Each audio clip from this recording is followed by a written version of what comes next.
And alhamdulillah, alhamdulillah rabbil alameen, Allah subhanahu wa ta'ala, He sent down to us the Quran more than 1,400 years ago. And alhamdulillah, this is a big ni'mah of Allah.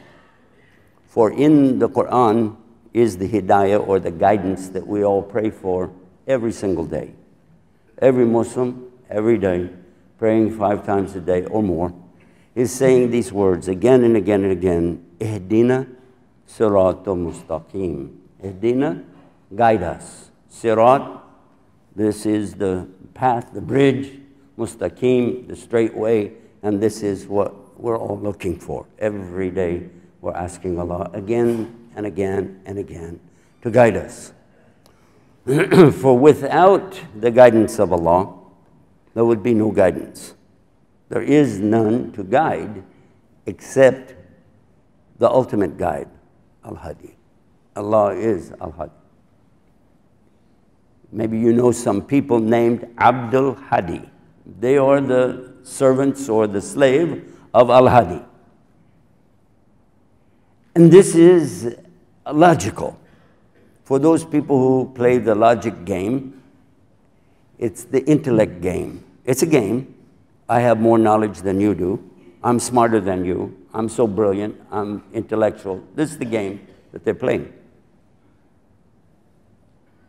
But in the ayah I read to you from the Quran, from Ayatul Kursi, chapter 2 of the Quran, verse 255, Allah says, يَلَعْمُ مَا بَيْنَ أَيْدِهِمْ وَمَا خَلْفَهُم وَاللَّهُ يُرِيدُونَ بِشَيْءٍ مِّنْ عِلْمِهِ إِلَّا بِمَا شَاءَ.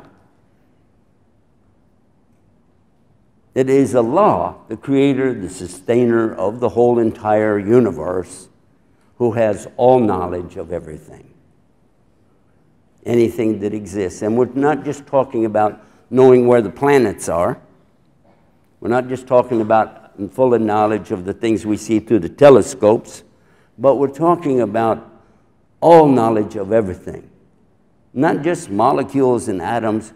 Allah knows things that nobody could know, because He knows what's in the hearts and minds of every single creature, all at the same time. So Allah, He's not like us. His knowledge encompasses all. Then, right after that, He said, and you don't have any knowledge, except He gave it to you. Our tiny, tiny knowledge that we think we're so smart is really from Allah. And He can take it away from you like that. Just as He can give you knowledge of something. Sometimes you study and you learn and you know things. But sometimes you will know something and you don't even know how did I know that? How did I know that? And we're not just talking about, oh, how did I know to make a right turn or a left turn? Sometimes you'll know something and you'll think, how do I know that? And that's from Allah. Sometimes they have an expression in French, déjà vu, as though you did this before. How do I get this feeling? Allah is giving you a teeny tiny taste of something, and you thought all of a sudden, whoa, I have some big power. I have some big knowledge. It's all from Allah. All of it from Allah subhanahu wa ta'ala. As far as taking the knowledge away from you, that's very simple. As we see our elders and our uncles getting older, and then one day they can't remember things anymore. And we've all seen that. I remember in the case of my father, rahimahullah, that I would go in the room. He stayed with us. I would go in the room, and he'd say, oh, you came to visit me. I was just here an hour ago. Oh, come in, sit down, talk to me. Then I go out of the room for something, I come back in. Oh, you came to visit me. So this means very, very limited memory. It got to the point where he didn't really remember most of the family members. He would say, who are you? And that hurts, you know, like when a wife goes to her husband or a child goes to the parent, and they say, I don't know who you are. Who are you? Why are you coming in here? Why are you bothering me? And every time you go in the room, you find the same thing. And this is all from Allah. He's showing us something. And He's giving us a good chance to remember every day, because we get reward for taking care of our elders. We get reward for taking care of them when they're in this condition, right? And it also reminds us, don't take your knowledge for granted. Don't think that you're so smart, because some people consider that they have so much knowledge and they're so brilliant. In fact, they will say there is no God. Na'udhu billah. They don't even know where they got their knowledge from. Stubborn thing. The proof is they don't know where everything came from. They guess. They get a theory. It doesn't work, so they get a new theory. It doesn't work, so they get a new theory. It doesn't work. And they're always using what? The aql, the brain that Allah gave them. I should say they're misusing it, because the reason Allah gave us a brain is what? And He tells us in the Quran, the only source of hidayah, real hidayah, is Quran. This is the real source. You want to know how to be guided? Go to the Quran and pay attention. Subhanallah. We all need guidance. And some of the things that we take for granted actually abuse things that Allah gave us. He gave us those things as we say, ibtala, a test from Allah. It's a test. Wealth, money. Some people think, if I just have a lot of money, I could do this, I could do that. Really? I want you to ask yourself a question right now. Ask yourself, what is the amount of money? If I had it, I could do anything. What is that amount? Think of that amount right now. Is it 1 million, 1 billion, 1 trillion, 100 trillion? Whatever the amount, get it in your mouth. You got it? Now imagine you're going to do all of the things you wanted to do. You were going to build an orphanage. You were going to put up masajid. You wanted to build a madrasa for the children to learn the Quran. You wanted a nice house, a comfortable place. You wanted to put something for Imam maybe. That's a good idea. And you have all these great ideas. Now I have trillions. I'll buy me a couple of countries maybe, huh?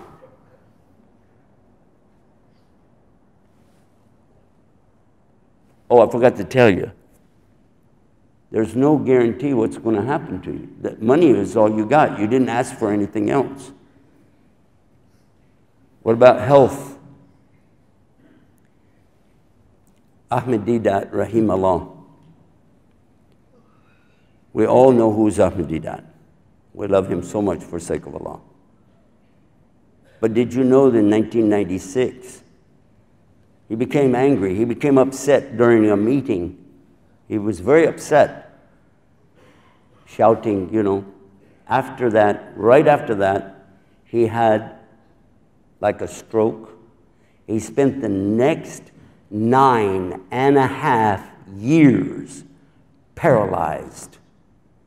He couldn't move anything except his eyelids.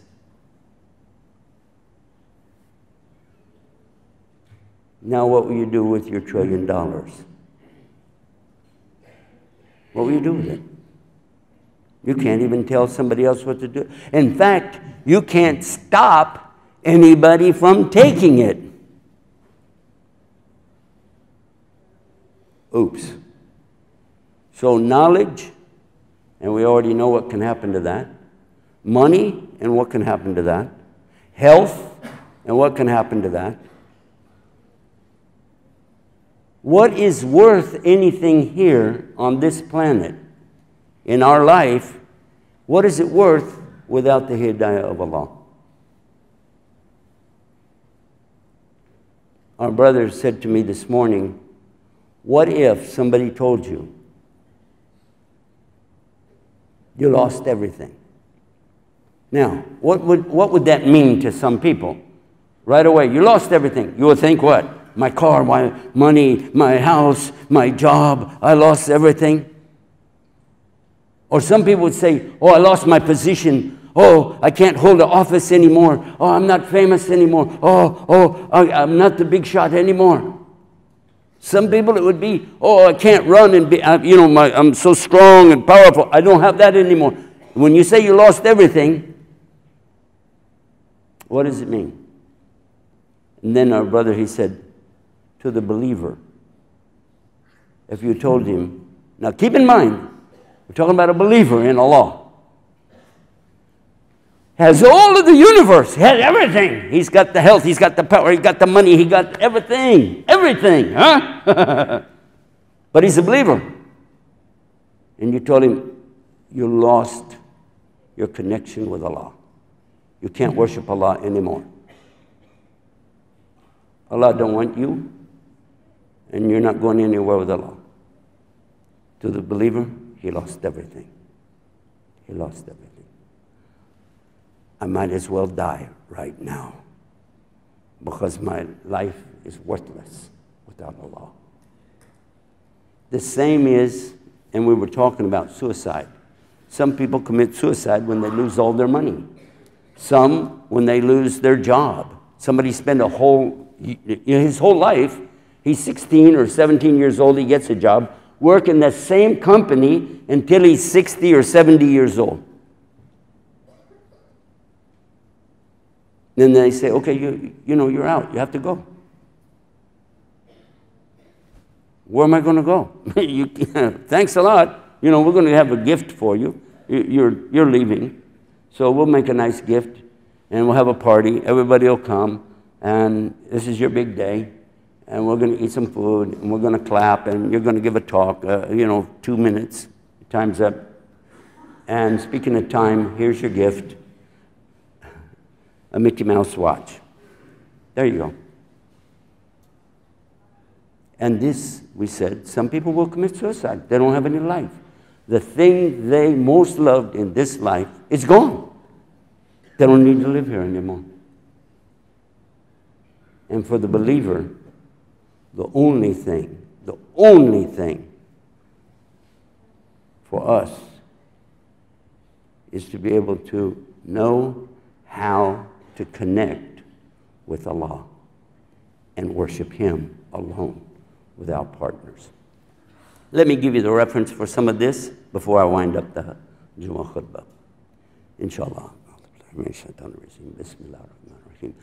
Alif Lam Mim. ذلك الكتاب لا ريب فيه هدى للمتقين الذين يؤمنون بالغيب ويقيمون الصلاة ومما رزقناهم ينفقون والذين يؤمنون بما أنزل إليك وما أنزل من قبلك وبالآخرة هم يوقنون أولئك على هدى من ربهم وأولئك هم المفلحون. Who are the successful people? Muflihun, successful people. Who are they? They're the ones who understood that this Quran, being sent down by Allah subhanahu wa ta'ala, is the hidayah, the guidance you're looking for. You asked for it, Idina Siratul Mustaqim, and here it comes. It is the Quran. And there's nothing else going to guide you like Quran and the Sunnah of Muhammad sallallahu alaihi wasallam. That is it.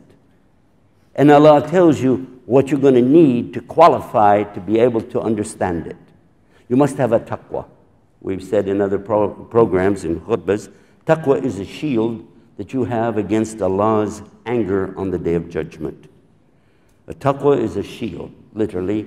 We say it is to have righteous action and belief. That's your shield. But there's more. And it says immediately, these are the people. I want to describe what that taqwa is. What is that shield? It is to believe in al-ghaib, the unseen, Allah, the Jannah, Jahannam, na'udhu billah, and in the jinn. And so things that you don't see, but you accept it because Allah said it. The Prophet ﷺ said it, and that's it. Then it continues. They establish a salah. A salah, we say, is prayer, right? Prayer. Prayer is in the salah, yes. It's called dua in Arabic language. Salah is not something in English language. Salah, sila, connection with Allah. Other religions don't have it, so they don't need to give a name for it. They don't have it. They have prayer, they have dua, they don't have salah. So this is a gift from Allah that He gives you this chance. Just in a few minutes, inshaAllah, we will have that chance to make this connection with Almighty Allah. Sahabi, the companions of Muhammad sallallahu alaihi wasallam, they used to look forward to the salah. Excited, you know? You're going to connect with the one who created you? Oh yeah. Today you have, I'm sorry, some Muslims going, oh, again? The only thing worth anything on this planet, and you said it like this, and you wonder why Muslims have problems in the world today? Exactly. The next thing Allah talks about is the wealth that you're so proud of, you're so happy, but He gave it to you, your rizq. Give it out to those who need it. And after that, to believe in what came to Muhammad sallallahu alaihi wasallam, which is the Quran and his explanation of the Quran. We call it the Sunnah. And after that, they believe that the previous revelations also came from Allah. They don't have them anymore, but we know that the original one, it came from Allah. And they believe in the Yawm al-Akhir. There is a life after this. There is a resurrection, Yawm al-Qiyamah. It's there. Don't have any doubt about it. And these are the people who are on the hidayah, guidance of Allah. These are the people who are muflihun.